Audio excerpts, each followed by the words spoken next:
Welcome to 𝗏𝗏𝗃𝗃 YouTube channel. Myself 𝗟𝗲𝗃𝗃𝗃𝗃. Today, let's discuss problems from Codechef Starters 209, and let's dive into the video. Let's dive into first problem statement.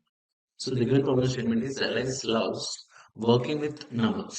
One day she takes two integers x and y, where y will be always greater than or equal to x, and becomes curious about the numbers between them.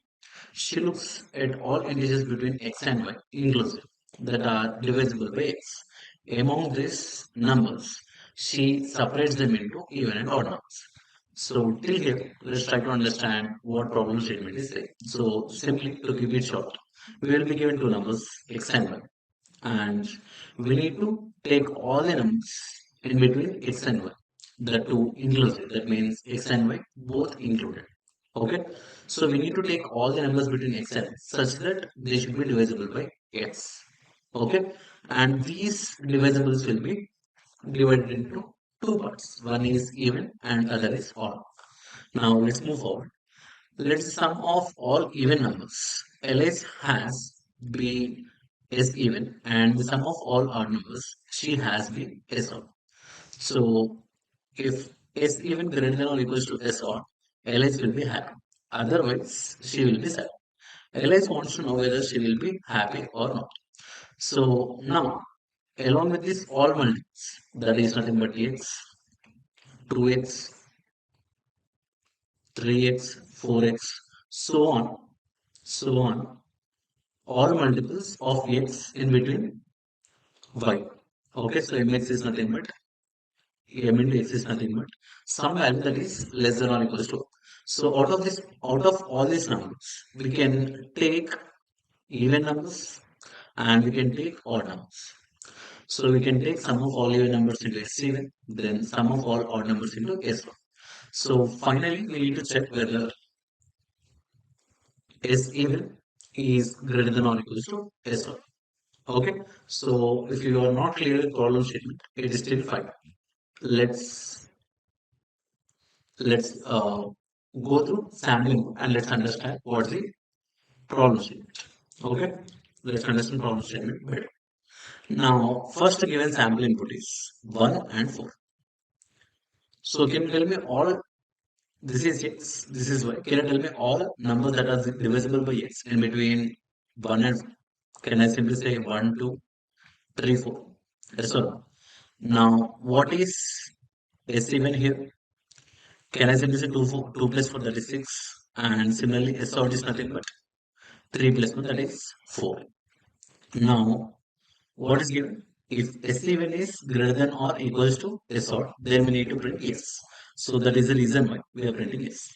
Similarly, let's go for second sample input. X and y are 3 and 9. So what are all multiples of 3 in between 3 and 9? Can I simply say 3, 6 and 9? And sum of even elements will be 6 and sum of odd elements will be 12. So can I simply say it will be no? Yes or no? Similarly for 4 and 100. So 400, we can take all multiples and add them.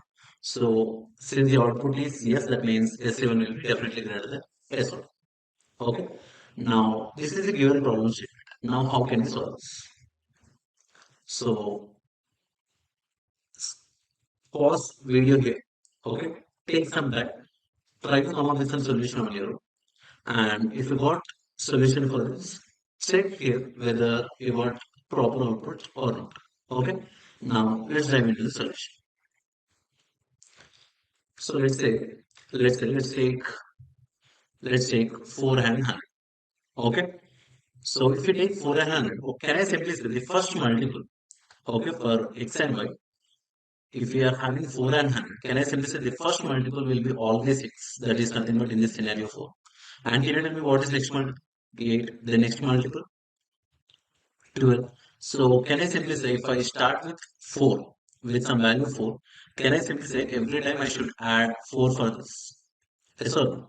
So can I simply say I can maintain a loop where initial value can be x, and every time we can have some condition like less than or equals to y, and every time I can be incremented by Exactly. That's all. So every time we can keep doing this. And every time what we can do, we can check whether I is even or not. Because every time I will be divisible by x. Because every time we are incrementing it by x. Okay. So if it is even, we can maintain two variables. We can add two even. If it is odd, we can add odd. Finally, we can check the condition. Okay. I hope everyone are clear with approach. Let's start writing code for this. Okay. Let's write code for first part. So I'm already done with scanning test cases T, and for each test case, scanning A and B. Now we need to implement this div. So if this returns true, we need to print yes, or we need to print no. So simply what can we do here? So we can maintain, firstly we can maintain two variables. One is even and other is odd. Okay. Now we can run a for int I equals to, we can start from A and until I less than or equals to B, we can increment I by A. Now, every time what we can do, can I simply say I will be always multiple of or divisible by A? Now we just need to check whether it is even or not. So if it is even, we can add to even variable. Else we can add to odd variable. Okay. Finally, what we need to check when we should print yes. Can I simply say if even is greater than or equals to odd? So we can simply return even is greater than or equals to odd. So if even is greater than or equals to odd, it will return true. That means we end up printing yes, or else it will return false. We end up printing no. Okay. So let's run the code. Okay. Let's submit this.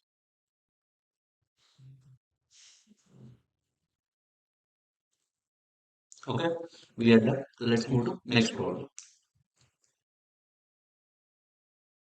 Okay. So let's start with second problem. Now let's go through problems.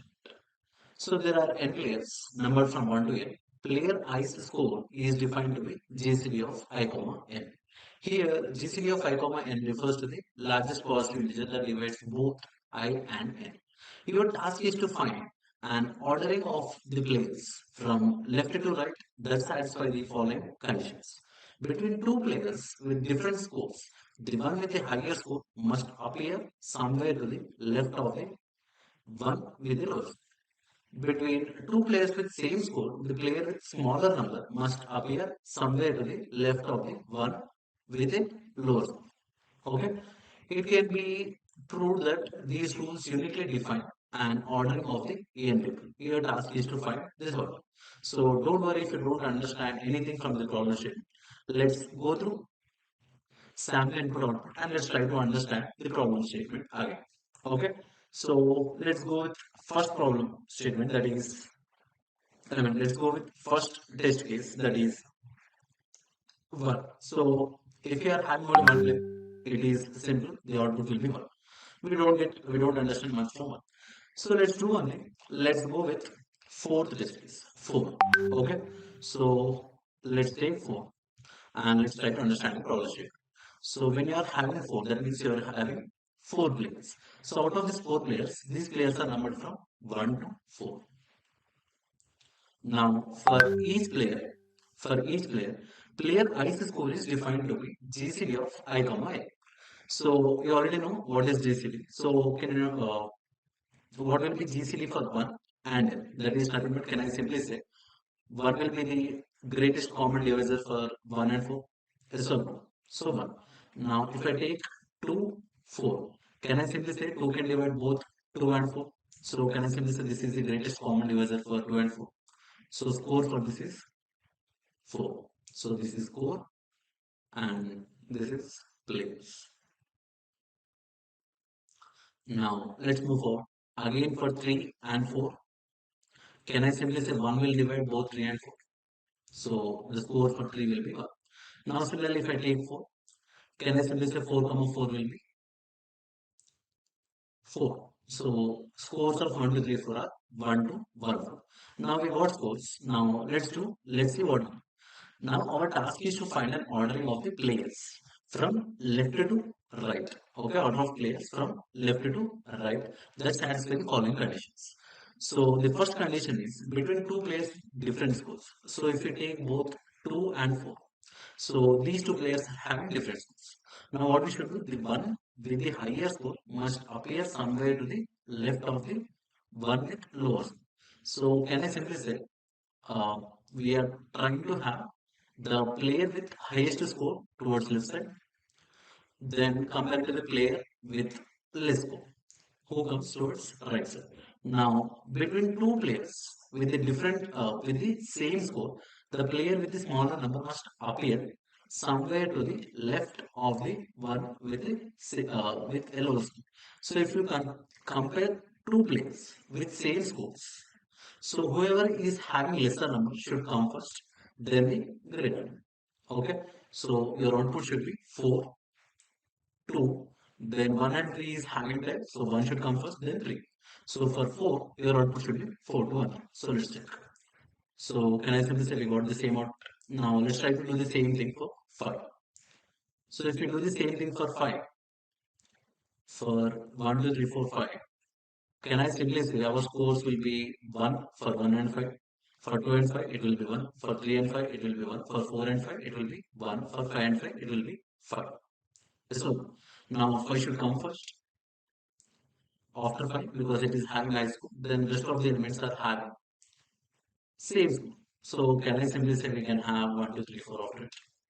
So can I simply say this is the expected output? So now if you observe carefully, can I simply say for each number for value n, this will be the highest, this will have highest score. So player with number n will always have highest score because GCD of n comma n will be n, which is highest possible score. So can I simply say we can directly print it? Then we can deal with the rest of the numbers. So what can we do? So pause here, try to think for some approach. If you have approach, please verify whether it is matching with my approach or not. Okay. Now let's go through solution. Let's dive into solution. Let's stick with let's stick with 6. Okay. Instead of 4 and 3, let's take 6. Let's take 6 as our sample input. And let's take players as 1, 2, 3, 4, 5, 6. Now, can I simply say we can calculate scores? Now, since I'm taking players, let's say I am printing on console. So, let me print here. So, first I'm printing 6. Okay. Every time I'll print n. Then for rest of the values, I will print later. Now, can I simply say we need to calculate scores for 1 to 5 because for 6 it will be always 6 and it will be the highest value, so we are printing it. Now, for calculating scores, we can maintain an array. So, instead of array, what I will do is, instead of maintaining array, what I will do is, I will simply maintain a tree map of type int comma list. Okay. So, every time what I will do is, so I'll go to 1, I'll calculate its score. So, let's say we can have some function GCD where we can pass a and b, okay, and we'll get GCD as odd. So when I call this function for 1 and 6, I'll get 1.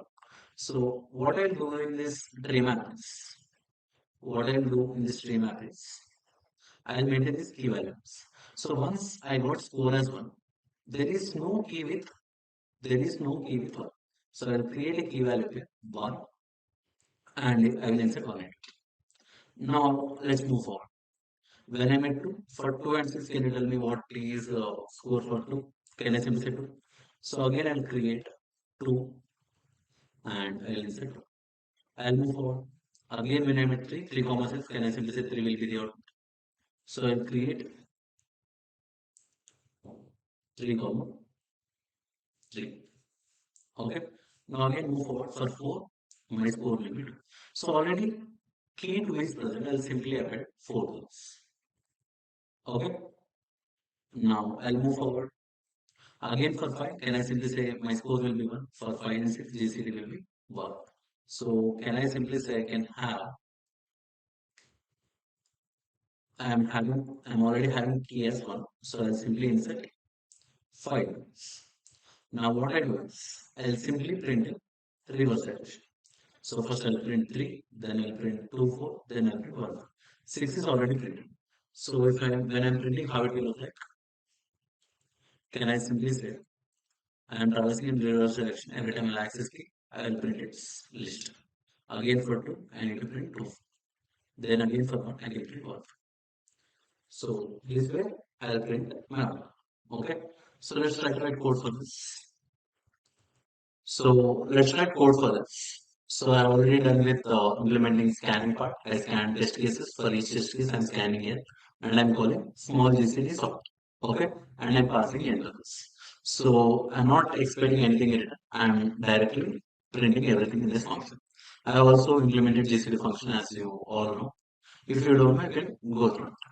Okay. There will be internal function as well for GCD. So you can either use it or you can implement it on your own.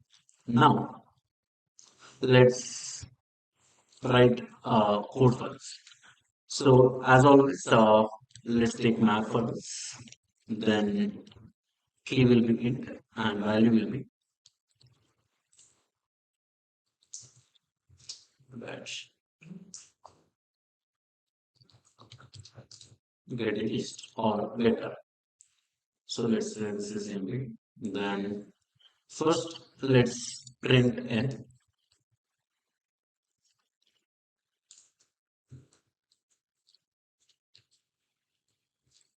After printing it, let's run a loop where we start I from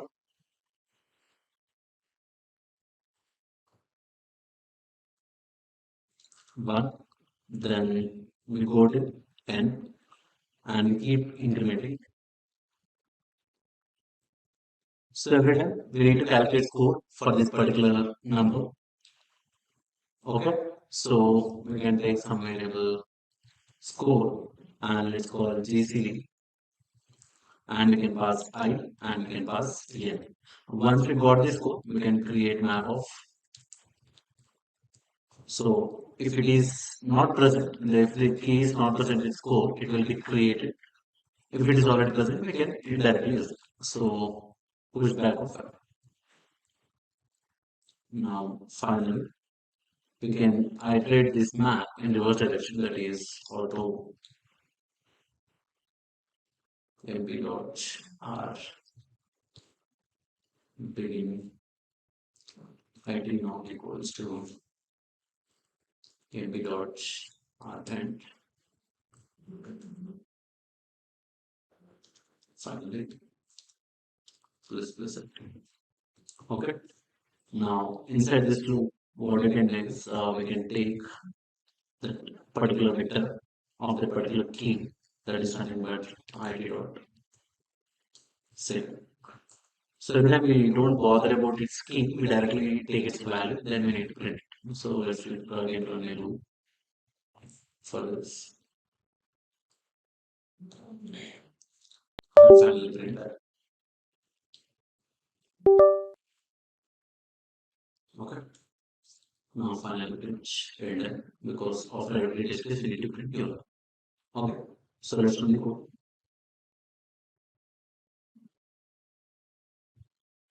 So if you compare, both sample input and output are matching. I mean expected output and our output is matching. Let's submit the code.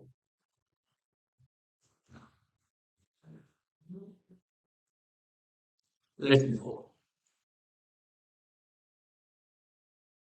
Okay. Let's move on to third problem. That is nothing but tactical conversion.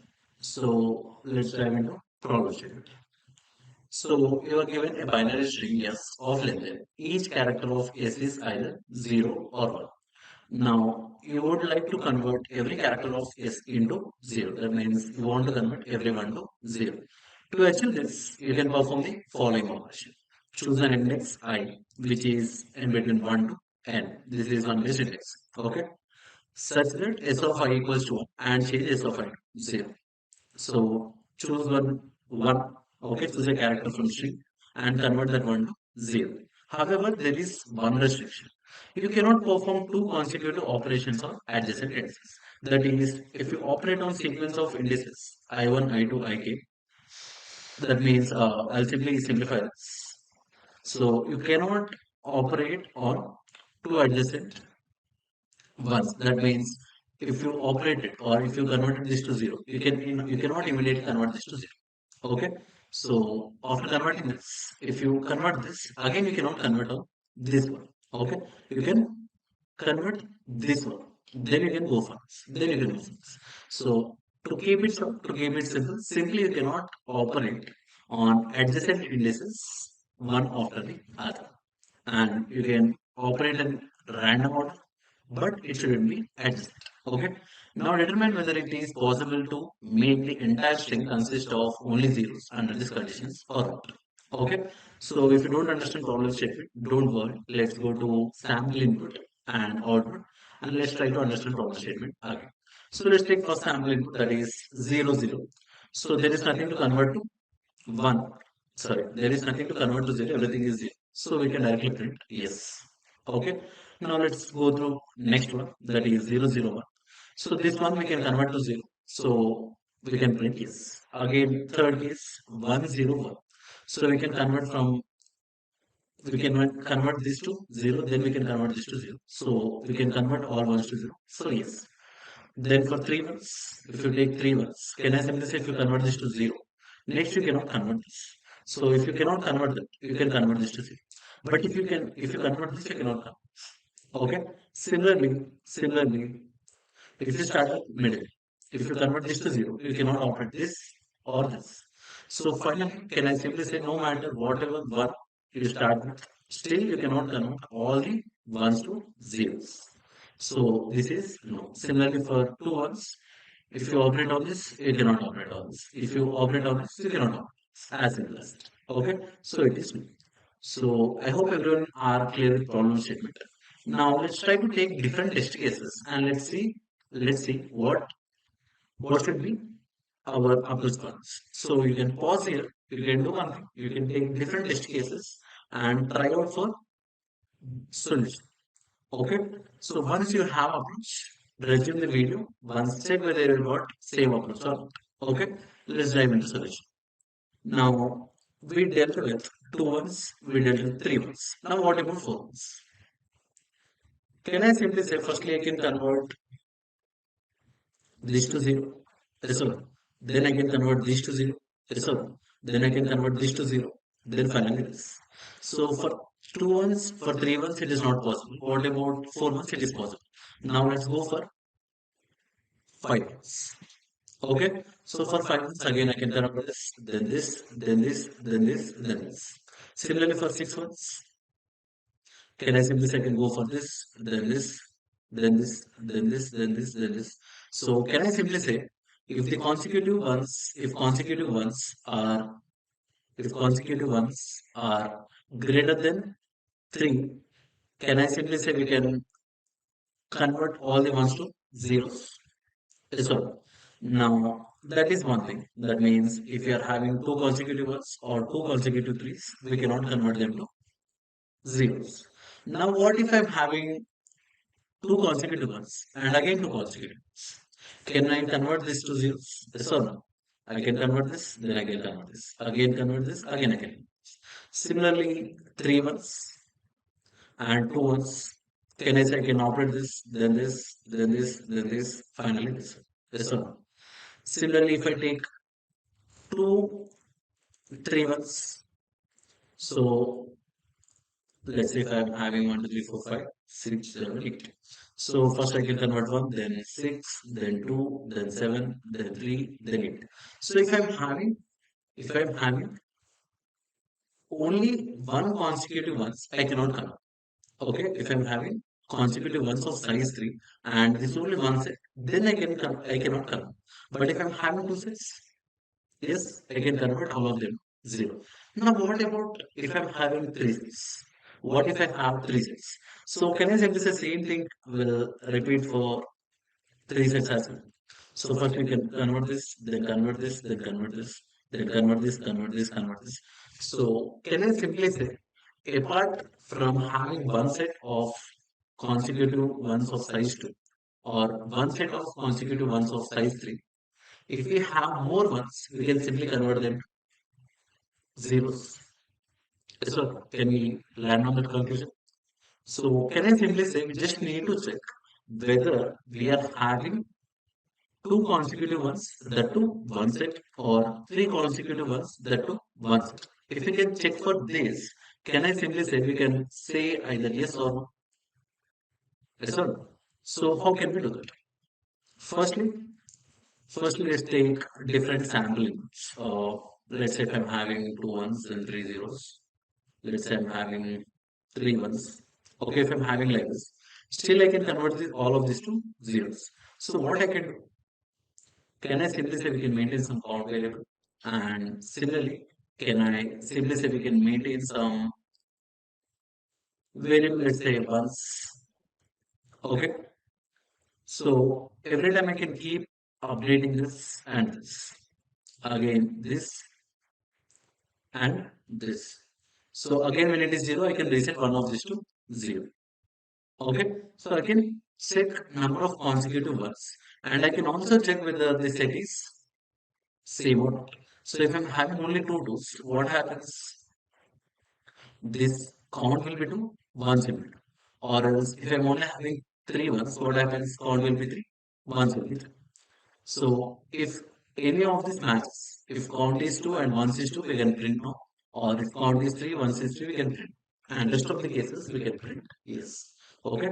I hope you are clear with the approach. If you still have any confusion, you can take different test cases apart from having only two ones and three ones. Apart from these two test cases, you can take any test case and you can convert that to 0. Okay. So let's move on. Let's move to code. I'm already done with scanning part. Now we need to implement tactical conversion.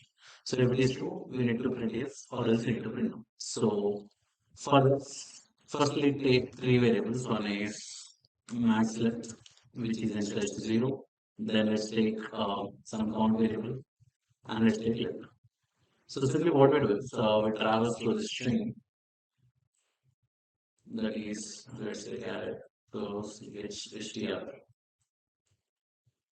Now, what we do is, if this character equals to 1, so if this character equals to 1, simply what we do is, we will increment length, we increment count, and we update this max length, maximum of max length, comma, length. Okay. Now, if this is not the case, if it is 0, then we simply update length to 0. Now finally, after iterating, what we do is, we will check if count is 0. So if count is 0, we can simply return true from it. That means there is nothing to convert. Else, what we should do? If we will be having two scenarios where we can return false. One is if max length equals to 2 and then total count of ones is 2. Okay. In this scenario, we can return false. Or if max length is 3 and then count equals to 3. In both these scenarios, we can return false. Else we can return true. Okay. So let's try true. Let's run the code. So about yes is yes, then no.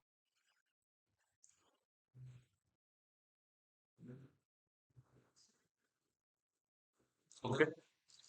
So we are done with code. Thanks for watching the video. We hope you like this video. For enjoying more such content, you can like and subscribe to our YouTube channel. And See you in next video.